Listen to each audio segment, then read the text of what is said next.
Ritu royal గురించి పెద్ద పరిచయం అవసరం లేదు. సినిమాలలో చిన్న చిన్న పాత్రల్లో మనకి కనిపిస్తూనే ఉంటుంది. అంతేకాదండో బిగ్ బాస్ సీజన్ 8 లో మనల్ని ఎంతగానో ఎంటర్టైన్ చేసింది. అంతటితో ఆగలేదు ఈ చిన్నది. ఇప్పుడు తాజాగా చిన్ని సీరియల్ తో అయితే బుల్లి తెరకు కూడా పరిచయం అయిపోయింది. చిన్ని సీరియల్ లో ఒక స్పెషల్ ఆఫీసర్ గా ఎంట్రీ ఇచ్చిన సంగతి మనందరికీ తెలిసిందే. ఇది వరకు సినిమాల్లో చేసినప్పటికీ ఇది సీరియల్లో చేయడం మాత్రం ఒక కొత్త అనుభూతి అని చెప్పుకోవాలి. అయితే రీతూ రాయల్ తాజాగా చిన్ని సీరియల్ షూటింగ్ సెట్స్ లో అయితే కొన్ని విషయాలైతే మనతో షేర్ చేసుకున్నారు. అంతేకాదంటే నిఖిల్ గురించి కూడా కొన్ని కొత్త విషయాలు కూడా చెప్పారు. ఇప్పుడు సోషల్ మీడియాలో తెగ వైరల్ అయిపోతున్నాయి. ఇంతకీ రీతూ రాయల్ ఏం చెప్పింది, అసలు నిఖిల్ గురించి ఏం చెప్పింది అనే విషయాలు తెలుసుకోవాలనుకుంటే మాత్రం మనం వీడియోలో ముందుకెళ్ళిపోవాలి. దానికంటే ముందు మీరు చేయాల్సిన పని ఒకటి ఉంది కదా, సబ్స్క్రైబ్ చేసుకుని పక్కన బెల్ ఐకాన్ అయితే క్లిక్ చేసేయండి. నిఖిల్ రీతూ షూటింగ్ సెట్స్ లో చాలా క్యాజువల్ గా మాట్లాడుకుంటున్నారు. సాదా సీదా జనాలు ఎలా మాట్లాడుకుంటారో వాళ్ళ సంభాషణ కూడా అలాగే కొనసాగుతుంది. అయితే ఈ రీతు ఏం చెప్పిందంటే, అరే ఏంట్రా నువ్వు అసలు బిగ్ బాస్ విన్నర్ లాగే ఉన్నావా, అసలు ఇంత కూడా గర్వం లేదు, ఆ యాటిట్యూడ్ లేదు, అసలు ఎవరన్నా బిగ్ బాస్ విన్ అయిన వాళ్ళు మంచి మంచి సినిమా ఆఫర్స్ కి వెళ్తారు, కానీ నువ్వేంట్రా సీరియల్లోకి వచ్చావు. బిగ్ బాస్ కి ఎల్లక ముందు సీరియల్లో నటించే వాళ్ళందరూ బిగ్ బాస్ తర్వాత సీరియల్స్ వైపు తిరిగే చూడట్లేదు. అట్లాంటిది నువ్వేమో సీరియల్స్ అని ఇక్కడే పట్టుకొని కూర్చున్నావు.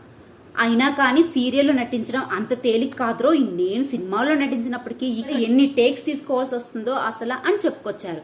అంతేకాదు, నేనేదో సీరియస్ గా నేను యాక్టింగ్ చేస్తుంటే మధ్యలో చిన్న చిన్న జోక్స్ వేసి నా మీద నవ్విస్తావేంట్రా అని చెప్పి మాట్లాడుతూ అందులోని నిఖిల్ గురించి కొన్ని ఆసక్తికరమైన విషయాలు అయితే బయట పెట్టారనమాట. ఇంతకీ ఏం చెప్పిందంటే, నిఖిల్ చాలా మంచి నటుడు, అసలు ఎలాంటి సన్నివేశాన్ని అయినా చాలా అవలీలగా సెట్స్ మీదకి తెచ్చేస్తాడు. అందువల్లనే 10 సంవత్సరాల నుంచి ఈ బుల్లి తెరపై సీరియల్స్ లో నటన కొనసాగిస్తున్నాడు. అంటే తన నటన గురించి నేను ప్రత్యేకంగా చెప్పనవసరం లేదు. ఇందులో భాగంగానే సినీ సీరియల్లో విజయ్ క్యారెక్టర్ లో వచ్చిన నిఖిల్ కి ఒక ఫ్లాష్ బ్యాక్ ఉంటుంది. ఆ ఫ్లాష్ బ్యాక్ లో ఒక పాప ఉంటుంది. ఆ పాప ఏదో కారణాల వల్ల చనిపోవడంతో తన కూతుర్ని గుర్తు తెచ్చుకుంటూ కొంచెం ఎమోషనల్ అయ్యే సన్నివేశం అయితే షూట్ చేస్తున్నారు. అప్పుడు యాక్చువల్ గా ఎవరన్నా ఎమోషనల్ అయ్యే సీన్ కి గ్లిజరిన్ గానీ లేకపోతే వాటర్ స్ప్రే గానీ యూజ్ చేస్తారు. కానీ నిఖిల్ మాత్రం అవేమీ యూజ్ చేయలేదు. జస్ట్ 2 సెకండ్లు అలా తలదించుకొని ఇలా కళ్ళు తెచ్చేసి కళ్ళ నిండా నీళ్లు. మరి ఇంతకీ ఆ 2 సెకండ్లో ఏం తలుచుకున్నావు, ఏం గుర్తెచ్చుకున్నావురా అంటే చెప్పడాయే.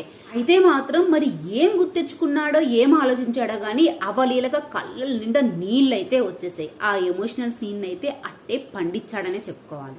ఇలా అయితే రీతూ రాయల్ అయితే చెప్పుకొచ్చారు. అయితే ఈ సంభాషణ విన్న నెటిజన్లందరూ ఇంకెవరిని తలుచుకొని ఉంటాడు, మా నిఖిల్ మా వదినమ్మ కావ్యనే తలుచుకొని ఉంటాడు అని చాలా సంబరపడిపోతూ కామెంట్ల వర్షం అయితే కురిపించారు. ఒకవైపు ఇలా సాగుతుంటే మరోవైపు లేదు, కావ్య చాప్టర్ ఎప్పుడో క్లోజ్ చేసేశాడు నిఖిల్. ఇప్పుడు తాజాగా మన యష్మి అయితే నిఖిల్ లైఫ్ లో ఉంది, యష్మిని తలుచుకొని ఇంత బాగా నటిస్తున్నాడు అని మరికొందరు కామెంట్స్ చేస్తున్నారు. నేనైతే కావ్యాన్ని తలుచుకునే చేసుంటాడేమో అనుకుంటున్నాను. మరి మీరేమనుకుంటున్నారో కూడా కామెంట్ సెక్షన్ లో కామెంట్ చేసేయండి. మీకు కానీ ఈ వీడియో నచ్చినట్లయితే లైక్ చేయండి, షేర్ చేయండి. అలాగే ఇలాంటి మరిన్ని వీడియోస్ కోసం మా మామ్స్ ముచ్చట్లు ఛానల్ సబ్స్క్రైబ్ చేసుకుని పక్కన ఉన్న బెల్ ఐకాన్ అయితే క్లిక్ చేసేయండి. Thank you for watching.